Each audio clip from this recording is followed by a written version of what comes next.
एक भोंदू रहता था, पर वो इतना सीधा था कि सब प्यार से उसको भोंदू ही बुलाते थे। गायों की सेवा करता था और जिस आश्रम में रहता था वहां के गुरुदेव शाम को प्रवचन करते थे तो सबसे पीछे बैठ के सुनता था। भोंदू को लगता था गुरुजी जो बोल रहे हैं ये बिल्कुल सत्य है, इसमें कोई झूठ नहीं है। एक दिन गुरुजी प्रवचन करते हुए बोले, यमुना के पल्ली पार भांडीर वन में ठाकुर जी गैया चराने आए। भांडीर वन का नाम सुनते भोंदू कान खड़े हो गए। बोले भांडीर वन तो मैं जाता हूं गैया लेके, मुझे तो कभी मिले नहीं वहां पे। अरे मुंह में ही कमी होगी, मुंह में ही सामर्थ्य नहीं होगी उनको देखवे कि मैं ही नहीं देख पाए होंगे, वो तो आते होंगे वहां पे, मुझे ना दिखे होंगे। भोंदू ने पहली बार जिज्ञासा करी, गुरुदेव ठाकुर जी दिखते कैसे हैं? तो गुरुदेव भी हंस गया, अच्छा भोंदू पूछ रहा है, बैठ जाओ बताते हैं। मोर मुकुट पहनते हैं ठाकुर जी, और बोले दो कान हैं लेकिन कुंडल एक ही पहनते हैं। ठाकुर जी ऐसे पुष्प तोड़ के कान के ऊपर लगा लेते हैं, दोनों कानों में एक ही कुंडल को फेर फेर के पहनते। ठाकुर जी पीली पीतांबरी, ऐसी ठाकुर जी पीली पहनते, पीली पीतांबरी। माला कैसी पहनते हैं? आती है। ठाकुर जी ऐसी पहनते हैं पूरी पैरों तक जाए। ये देखो गुरु जी कह रहे हैं तो निश्चित है भांडीर वन में आते हैं ठाकुर जी। भोंदू अपनी गैया लेकर के भांडीर वन पहुंच गया। गैया चर रही थी, अब भोंदू ढूंढ रहा है, कभी वृक्ष के नीचे जाके देखे, कभी कहीं देखे, कभी ढूंढे कहीं से चंदन की सुगंधी आ जाए। गुरुजी बता रहे थे उनमें से चंदन की सुगंधी आती है, क्या पता कन्हैया यहीं कहीं हो।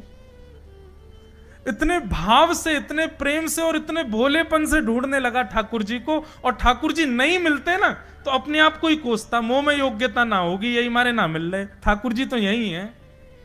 गुरु जी की बात गलत नहीं है, ठाकुर जी तो यही है। उसके उस सहज भाव पर, उसके उस सरल भोंदूपने पर ठाकुर जी रीझ गए। और इतने में ही भोंदू हताश निराश उदास बैठा था, खुद को कोस रहा था, मुंह में योग्यता ना है, मुंह ठाकुर जी मिलना है रहे। इतने में ही देखा सामने से असंख्य गायों का झुंड आ रहा है, और भोंदू ने जैसे उन गायों को देखा, ऐसी गाय कभी देखी नहीं, अलग गाय, सींग चमक रहे हैं, सींगों के ऊपर के भाग में सोने चांदी मढ़े हुए हैं, ऐसी ऐसी सुंदर सुंदर तंदुरुस्त गैया। तभी देख रहा है भोंदू, पीतांबरी पहनी है, गले में वैजंती माला धारण की है, सिर पर पाग पहनी है, एक कान में कुंडल है, मंद मंद मुस्कुरा करके दतुइयां दिखा रहे हैं, कटाक्ष नेत्रों से कभी इधर देख रहे हैं कभी उधर देख रहे हैं, अपनी वेणु को कमर में कस करके गैयाओं के गले में गलवैयां डाल करके श्याम सुंदर भोंदू की तरफ चलते भय आ रहे हैं। ये दृश्य देख करके हाथ पांव कांपने लगे भोंदू के। उसको लगा मेरे पास तो आएंगे ही नहीं है, वहीं से मुड़ जाएंगे, अब मैं उनके पास जाके उनको असहज नहीं करूंगा, यहीं से देख लूं, यहीं से प्रणाम कर लूं।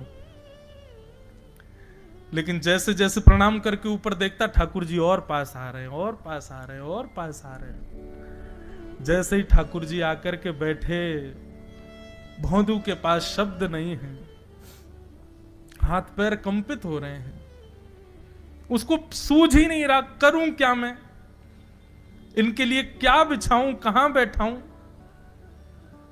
ठाकुर जी ने अपने आप ही भोंदू के गले में हाथ डाली, अरे तेरा नाम कहा है? जैसे ही ठाकुर जी ने नाम पूछा, भोंदू अपना ही नाम भूल गया, बोले मुझे याद ही नहीं मेरा नाम क्या है, पर प्रेम से सब लोग मुझे भोंदू बुलाते हैं। अब तो भोंदू नाम सुनते ही ठाकुर जी ताली दे दे के हंसने लगे, तेरा नाम भोंदू है? बोले हाँ मेरा नाम भोंदू है। और ठाकुर जी आपको अच्छा लगा? बोले हाँ बहुत अच्छा लगा। आपको नाम कहा है? ठाकुर जी बोले तुम वो ना जाने? बोले जानू तो ना हूं, लेकिन गुरुजी ने जैसा रूप बताया वैसा ही है आपको, तो आप कहीं नंदनंदन तो नहीं हो? ठाकुर जी बोले हाँ मैं नंदनंदन नहीं हूं, यशोदा जी को लाला, नंद जी को लाला। भोंदू बोलो जय हो भगवान, आज आपके दर्शन है गए। गुरु जी और सब बालकन को तो आप शायद रोज ही मिलते होंगे, लेकिन मैं ही अभागो, मुंह को आप आज ही मिले हो। ठाकुर जी बोले अब चल बात मत बनावे, जल्दी कछु खवा, मुंह को भूख लग रही है। भोंदू एक कपड़े में रोटी बांध के उसमें मिर्च और गुड़ रख करके लेके गया। 2 रोटी थी, भोंदू ने जैसे खोली, एक रोटी ठाकुर जी के सामने धर दी, एक अपने पास रख ली, बोले मैं भी तो खाऊंगा। ठाकुर जी ने बढ़िया रोटी ऐसे घुमाई और प्रेम से गुड़ खामे और रोटी पान लगे प्रेम से, और ठाकुर जी तो चप चप करके नेक देर में पा गए। भोंदू तो भूल ही गयो, मुंह खानो भी, वो ठाकुर जी को ही देख रहा है। ठाकुर जी बोले और जोर की भूख लगी, ला अपनी रोटी दे दे। भोंदू बोलो मुंह को भी भूख लगी है। बोले अच्छा चल आधी आधी खा ले, या मैं आधी तू खा ले आधी मैं खा लूं, दोनों खा लिए। कल तो नेक्स्ट से ज्यादा सी रोटी ले आइयो, भूख ज्यादा लगे, और सुन यही समय आइयो, मिलूंगा कल भी तोते। ठाकुर जी अपने मार्ग पर चले गए। भोंदू इतना प्रसन्न है, बोले आज मुझको ठाकुर जी मिल गए। गुरुदेव के प्रवचन का समय हो गया, भोंदू पीछे जाके बैठ गया, अपने गुरुदेव को प्रणाम करे, इनकी कृपा से ठाकुर जी मिले। उसने किसी को नहीं बताया, उसको लगा सबको ही मिलते हैं भगवान, मुझे ही मिले हैं बहुत दिन बाद। दूसरे दिन भोंदू खूब सारी सामग्री रसोई घर में इकट्ठा करके जाने लगा। किसी ने जाके गुरुदेव से कह दिया कि भोंदू बहुत सारी सामग्री ले जा रहा है। गुरुदेव ने जाके कही, भोंदू इतनी सामग्री ले जा रहा हो भैया, वो भंडारो करेगो का? नहीं गुरुजी भंडारो तो नहीं करूंगा, वो नंद नंदन नाम है, वो यशोदा नंदन मदन मोहन, वो अपनी गैया चरा के आए, कल भी आए, मेरी रोटी खा गए, मैं भूखो ही रहेगो कल। या हमारे ज्यादा सी ले जा रहा हूं, बेचारे बहुत भूखे आए कल, कि उनको पेट भर जाएगा, मैं भी पाए लूंगा, या हमारे गुरुजी आज ज्यादा सामग्री ले जा रहा हूं। गुरुदेव ने मन में सोचा, ये बात कोई और कहे तो अविश्वास किया जा सकता है, लेकिन भोंदू झूठ नहीं बोलता। भोंदू कभी झूठ नहीं बोलता, भोंदू की बात पर विश्वास करना ही पड़ेगा। गुरुदेव बोले, सुन सुन इधर बैठ। ठाकुर जी आए थे? बोले हाँ। अच्छा, उनका रूप कैसा था? जैसा रूप आपने बताया था ना गुरुजी, बिल्कुल वैसा, ऐसे कटाक्ष नेत्र, मोती जैसे दांत, ठाकुर जी की मुस्कान ऐसी, पाग ऐसी, कान ऐसे। गुरुदेव के तो नेत्र बंद हो गए, वे सब अनुभव करने लगे। लेकिन गुरुदेव बोले, रूप कैसा भी बता दे, चरण यदि इसने बता दिए तो मैं मान जाऊंगा कि ठाकुर जी थे। अच्छा तूने चरण देखे? बोले हाँ गुरुजी मैंने चरण देखे। चरण कैसे थे? ठाकुर जी के चरण जब वो चल करके आगे बढ़ते हैं ना तो चिन्ह बन जाते हैं। कहीं ध्वजा बनी थी, कहीं शंख बना था, कहीं कुछ बना था, और उनके जो नखून है ना, उनमें से ऐसा लगता है मानो जैसे कोमल का पराग हो, कमल का पराग हो। और चरणों का रंग कैसा, जैसे मानो जैसे गुरुदेव कमल होता है ना, कमल की आकृति, ऐसे ठाकुर जी के चरण। जब चरण का यथावत वर्णन भोंदू ने कर दिया, गुरुदेव समझ गए, बोले निश्चित ठाकुर जी आते। नहीं तो भोंदू कहां जाने, इतनी बुद्धि नहीं है उस पे कि वो इतना सब कुछ ढूंढ धाड़ के मुझे बताए। भोंदू एक काम करेगा? बोले हाँ। ठाकुर जी आएंगे तो तेरे सखा बन गए? बोले हाँ। तो उनको लेकर के आश्रम आ जा, यहां पे आ जा। भोंदू बोला कि इतने योग्य बालक हैं, लेकिन ठाकुर जी ने किसी से नहीं कही, मुझसे कही है। अगर मैंने ये काम नहीं किया तो मेरा जीवन व्यर्थ है। भोंदू को लगा ठाकुर जी सबसे ही मिलते हैं, गुरु जी किसी से भी कह के बुलवा लेते, मुझको काम दिया। भोंदू ने तो उसको अपने हृदय में ले लिया, अब ये काम मुझे करना है। बोले गुरु जी मैं वचन दे के जा रहा हूं, ठाकुर जी को मैं लेके आऊंगा। जा बेटा। भोंदू वन में चला गया। अब तो उसको मिलने की भी एक्साइटमेंट नहीं है और कोई उसके मन में भाव ही नहीं है, उसको ये है बस ठाकुर जी को मैं ले जाऊं। जाकर के बैठा, ठाकुर जी अपनी गैया चराते भये, बढ़िया सुंदर एक डंडा पर हाथ टांगे भये ठाकुर जी आए। रूप देख करके फिर से भावुक हो गया भोंदू।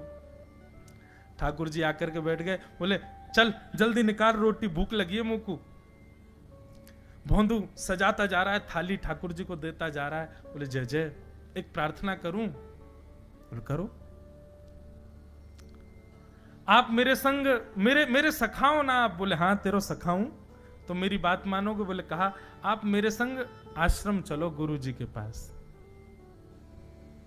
ठाकुर जी रोटी पाते जा रहे, ठाकुर जी ने अनसुनी कर दी बात। बोले जय जय कछु कहो ना, आप चलोगे ना? ठाकुर जी बोले हम तेरे सखा हैं, तेरे गुरु जी के सखा नहीं है। तू मोते मिल, तू मेरे संग खा, तू मेरे संग रहे, तू कछु कर, तो कुछ सब अधिकार है, लेकिन ये हम गुरु जी ते मिल बातें मिल ये सब हम नहीं करेंगे। हम बस तेरे सखाएं तो ये जाने और कोई ये ना जाने। ए जय जय ऐसे मत कहो ना, वे नहीं बताते तो मैं तो आपको देख ही नहीं पाता, मैं तो आपको जानता ही ना हूं। उनने ही तो मुझको बताई कि आप भांडीर बनाते हो, आपका रूप ऐसा है, उनने कृपा करके मुझको आपसे मिलवाए हो, वही हमारी मित्रता के मूल आधार है, उनसे तो मिलवे चलो ना। ठाकुर जी बोले देख ज्यादा जिद मत करे, हमने तो उसे एक बार कह दी हम नहीं जाएंगे नहीं जाएंगे नहीं जाएंगे। ठाकुर जी रोटी पा रहे थे तो भोंदू ने हाथ से रोटी और छनाई, बोले ये भी दो, ये भी गुरु जी की है, लाओ ये मिर्च गुड़ सब दो, ये सब गुरु जी को, ये भी मत खाओ।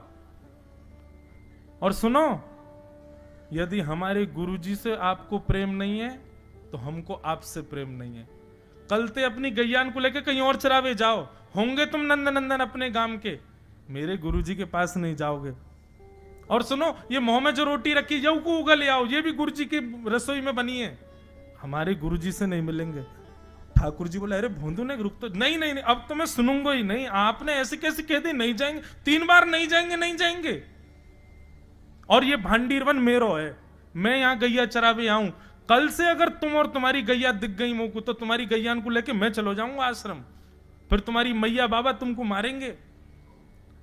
ठाकुर जी बोले अरे भोंदू इतना नाराज? बोले यदि मुंह से मित्रता रखनी है तो मुंह को वचन देना पड़ेगा कि आप आश्रम चलोगे, और अगर आपने फिर से नहीं कही तो मैं जा रहा हूं वापस, और कभी आपको मुख नहीं देखूंगा, अपना मुख नहीं दिखाऊंगा।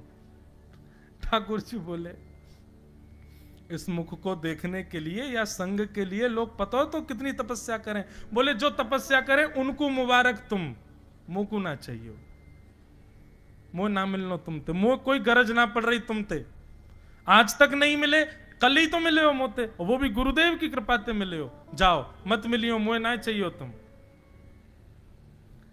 ठाकुर जी बोले मैं तो ना जाऊंगा, मैं तो तेरे पास ही रहूंगा। बोले तुम मत जाओ, मैं जा रहा हूं। कि जाने लगा वापस। भोंदू, ठाकुर जी पुकार रहे हैं भोंदू को, मानो जैसे त्रिलोकी लेके जा रहा है वो ठाकुर जी के, जैसे मानो पूरा ऐश्वर्य ठाकुर जी का ले जा रहा हो। अरे भोंदू ने रुक तो जा। भोंदू बोला अपना मुख भी नहीं दिखाऊंगा यदि आप नहीं चलोगे तो। भोंदू थोड़ी दूर गया, ठाकुर जी को लगी वापस आ जाएगा, थोड़ी और दूर गया, लगा अब आ जाएगा, लेकिन जब भोंदू दिखना बंद हो गया हमारे ठाकुर जी विचलित हो गए, दौड़े भोंदू की तरफ। ठाकुर जी दौड़ करके गए और जाकर के भोंदू के पिद्दी पे चढ़ गए। बोले ले चल अपने गुरुदेव के पास, चलूंगा तू जहां कहेगो, लेकिन तो दूर नहीं जान दूंगा। और भोंदू ठाकुर जी को ऐसे ऊपर चढ़ा करके लेकर के आश्रम जा रहा है। गुरुदेव आकर के खड़े हो गए और मन में बस विचार कर रहे थे, हाथ पांव कांप रहे थे। बोले ठाकुर जी आएंगे कि नहीं। इतने में ही भोंदू आया और तभी देखा भोंदू के पिद्दी पर ठाकुर जी टंगे भय आ रहे हैं। आज गुरुदेव ने जाकर के पहले भोंदू को प्रणाम किया, बोले जय हो, धन्य है तू। इतनी तपस्या की, इतना भजन किया, घर परिवार त्याग दिया, वैराग्य त्याग सब हमारे जीवन में, तब भी ठाकुर जी नहीं मिले। लेकिन वारे भोंदू, तेरी सरलता, तेरी सहजता, तेरा ये निर्मल भाव कि ठाकुर जी तेरे अधीन होके यहां आश्रम तक चले आए।